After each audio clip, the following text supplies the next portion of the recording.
हाय दोस्त, कैसे हैं आप लोग। मुझे उम्मीद है आप लोग अच्छे होंगे। आइए आज पुनः हम लोग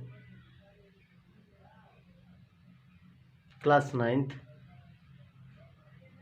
विषय विज्ञान के पहले chapter matter in our surrounding अर्थात हमारे आसपास के पदार्थ के बारे में जो हम लोग कल पढ़े थे, उससे आगे वाले वीडियो में हम लोग आज स्टार्ट कर रहे हैं। ठीक है दोस्त। तो इससे पहले हम लोग पढ़े थे पदार्थ किसे कहते हैं, पदार्थ कितने प्रकार के होते हैं। ठीक है दोस्त। What is matter, classification of matter और physical matter, chemical matter, elements, compounds, mixture, ठीक है, सॉलिड, लिक्विड, गैस, ये हर चीज़ कल हम लोग पढ़े थे इससे पहले वाले नेक्स्ट वीडियो में।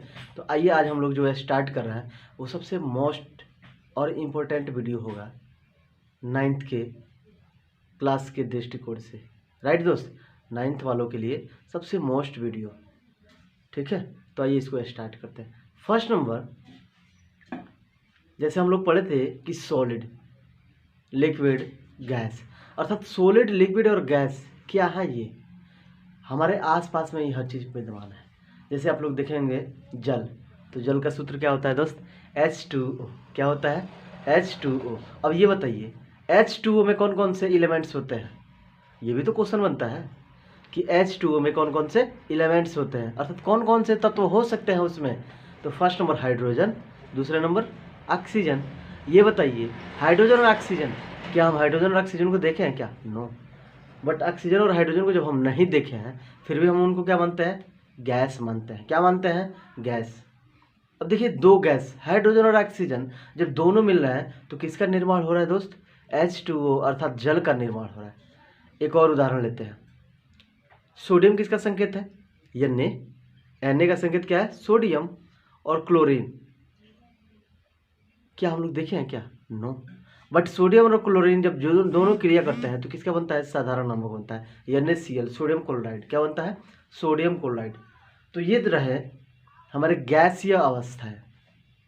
अब मैं बात कर रहा हूँ सॉलिड अर्थात लिक्विड। जैसे आप लोग देखे होंगे ट्री, पेड़, बुक्स, चेयर, टेबल्स, ठीक है।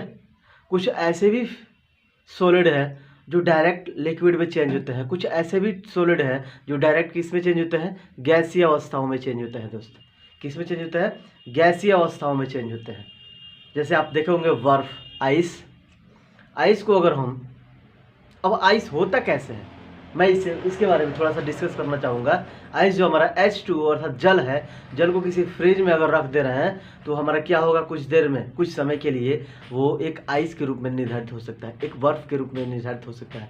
और उस बर्फ़ को जो हम वायुवीय वातावरण के माध्यम से जब बाहर निकालते हैं, बाहर जब रखते हैं किसी सरफेस पे या किसी प्लेट पे या किसी बर्तन में या किसी पार्ट में, तो उस स्थिति में ऑक्सीजन के साथ क्रिया करके आइस क्या हो जाता है, तरली पदार्थ में परिवर्तित हो जाता है। और वो तरल पदार्थ, अब आप देखे होंगे जो आइस होता है उसका भी कुछ मास होता है, उसका भी कुछ वेट होता है। जैसे एक छोटा सा उदाहरण मैं मानता हूँ, अगर 10 ml का अगर आइस है तो उसको जब ही हम ऑक्सीजन के साथ जब क्रिया करना शुरू करता है वायुमंडलीय दाब के अनुसार, तो क्या होता है, उसमें 10 ml में से 1 या 2 ml कम जरूर हो जाते हैं। और वो जब कम हो जाते हैं तो वो वाष्पीय क्रिया के माध्यम से द्वारा, वाष्पीय, ठीक है, वाष्पन के माध्यम से द्वारा वो किस में पहुंच जाते हैं, गैस में परिवर्तित होते हैं। किस में गैस परिवर्तित होते हैं, गैस में परिवर्तित होते हैं। अर्थात ये रहे सॉलिड के एग्जाम्पल, अर्थात सॉलिड जिसको हम गैस, द्रव में भी चेंज कर सकते हैं। ठीक है, अब देखते हैं द्रव अर्थात लिक्विड क्या है। लिक्विड जैसे जल है, दूध है, ठीक है दोस्त, तेल है, ऑयल, ये सब क्या है, लिक्विड है। ये क्या है, लिक्विड है। ठीक है दोस्त। और गैस को आपको समझ नहीं रहा है कि गैस क्या है। ठीक है, जैसे अगरबत्ती का धुआं निकलना, जो आग पे भोजन पकाते हैं उसमें से भी धुआं निकलता है, वो भी तो गैसीय अवस्था में है। हाइड्रोजन, ऑक्सीजन, नाइट्रोजन, ये क्या है, गैसीय अवस्था है, गैस में परिवर्तित होता है।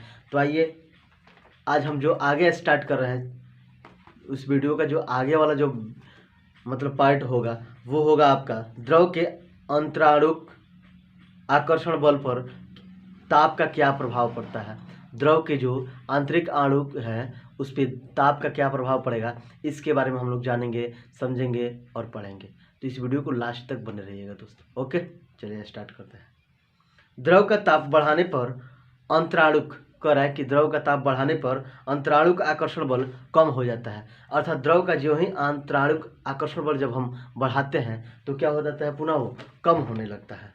ठीक है, आकर्षण बल क्या होता है, कम होने लगता है, जिसके कारण या जिसके फलस्वरूप अणुओं की गति बढ़ जाती है। जिसके फलस्वरूप अणुओं की गति क्या हो जाती है, बढ़ जाती है। इसके विपरीत ताप घटाने से द्रव का अंतराणुक आकर्षण बल अधिक हो जाता है।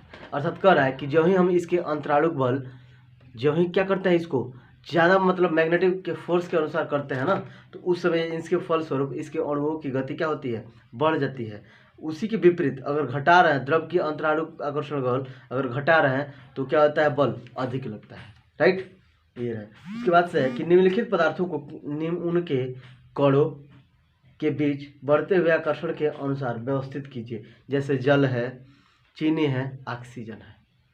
अर्थात जल में अंतराकर्षण बल क्या होंगे, चीनी में क्या होंगे उसके बल, आकर्षण बल, और ऑक्सीजन में क्या होंगे। तो देखिए ऑक्सीजन क्या है, एक गैसीय अवस्था है, गैस है। ऑक्सीजन क्या है, गैस है। अर्थात ऑक्सीजन का संकेत क्या होता है, O, ऑक्सीजन O2। राइट, अब देखिए उसके बाद से क्या है, जल, तो H2O, जल क्या है, द्रव पदार्थ है, वो तरलीय है। ठीक है, उसके बाद से है चीनी, चीनी क्या है, ठोस है, चीनी क्या है, ठोस है, ठोस है ना।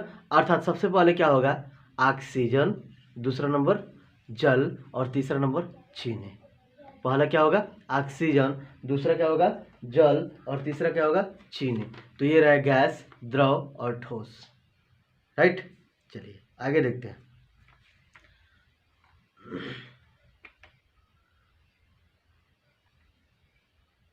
कह रहा है कि पदार्थ का तापमान कम करने पर क्या प्रभाव पड़ता है।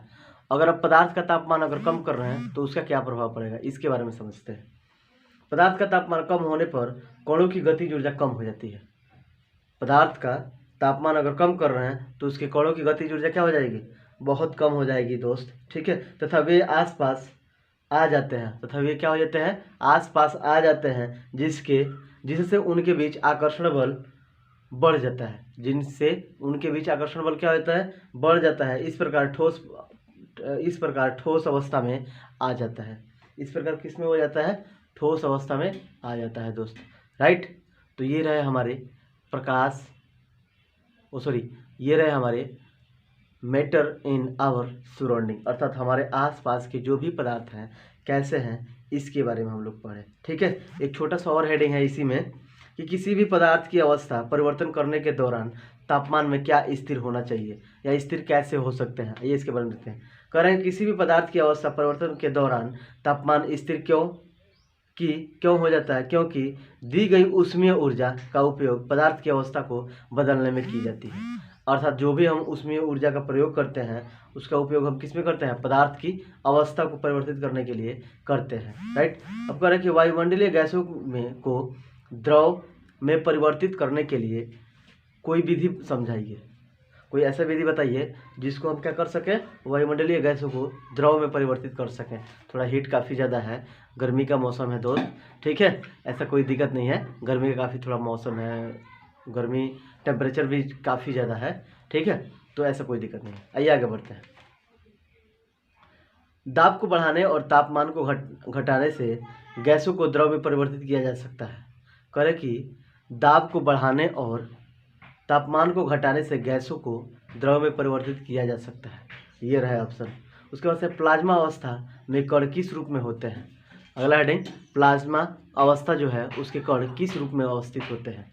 प्लाज्मा अवस्था अर्थात ये भी क्या है, एक फिजिकल मैटर है। राइट, कुछ अपशिष्ट गैसों में विद्युत प्रवाहित करने पर गैसें आयनीकृत हो जाती है। इस गैसों की प्रकृति के अनुसार इनसे रंगों की चमक उत्पन्न हो जाती है। अब कह रहा है कि कुछ ऐसे भी अपशिष्ट पदार्थ हैं जो विद्युत प्रवाहित करने पर गैसों को आयनीकृत हो जाता है। ये क्या होता है, आयनीकृत हो जाता है। इन गैसों की प्रकृति के अनुसार इनके जो रंग होते हैं वो क्या होते हैं, काफ़ी ज़्यादा चमक उत्पन्न पैदा करते हैं। राइट, तो ये रहे प्लाज्मा के जो प्लाज्मा की अवस्थाएं हैं इसके बारे में हम लोग पढ़े थे, अर्थात इसका रंग कैसे प्रकट होता है। अब है प्लाज्मा अवस्था के कण किस रूप में होते हैं, अर्थात प्लाज्मा अवस्था का जो कण होता है वो किस रूप में होगा, फिजिकल है या केमिकल है। राइट दोस्त, चलिए इसके बारे में देखते हैं। प्लाज्मा अवस्था में कण अत्यधिक ऊर्जा वाले तथा उत्तेजित होते हैं। कह रहे कि प्लाज्मा अवस्था के जो कण होते हैं अत्यधिक उत्तेजित वाले ऊर्जा होते हैं। ये कण आयनीकृत गैस के रूप में होते हैं। इसका जो कण है ना ये आयनीकृत रूप में गैसीय अवस्था में परिवर्तित हो जाते हैं। ठीक है, अब आगे है बीईसी किस प्रकार तैयार किया जा सकता है। बीईसी, ये बीईसी क्या है इसके बारे में पढ़ेंगे हम लोग। सामान्य वायु के घनत्व 1/100वें भाग जितने कम घनत्व वाली गैसों को बहुत ही कम तापमान पर ठंडा करने से बीईसी तैयार होता है। अर्थात कह रहा है सामान्य वायु के घनत्व, वायु का जो घनत्व है घनत्व के 1/100वें भाग, अर्थात देखिए 1/100वें भाग, 1,00,000 में 1/100वें भाग जितने कम घनत्व वाली गैस को बहुत ही कम तापमान पर ठंडा करने से बीईसी तैयार किया जा सकता है। तो ये रहे दोस्त आज के हमारे साइंस क्लास 9th के चैप्टर का वीडियो। ठीक है दोस्त, तो ये हमारे रहे हमारे आसपास के पदार्थ के बारे में हम लोग पढ़े थे। जो आपको अगर अच्छा लगा तो इस वीडियो को ज़्यादा से ज़्यादा शेयर करेंगे, लाइक करेंगे, कमेंट करेंगे और कमेंट करना ना भूलेंगे। तो थैंक्स फॉर वाचिंग। धन्यवाद दोस्त।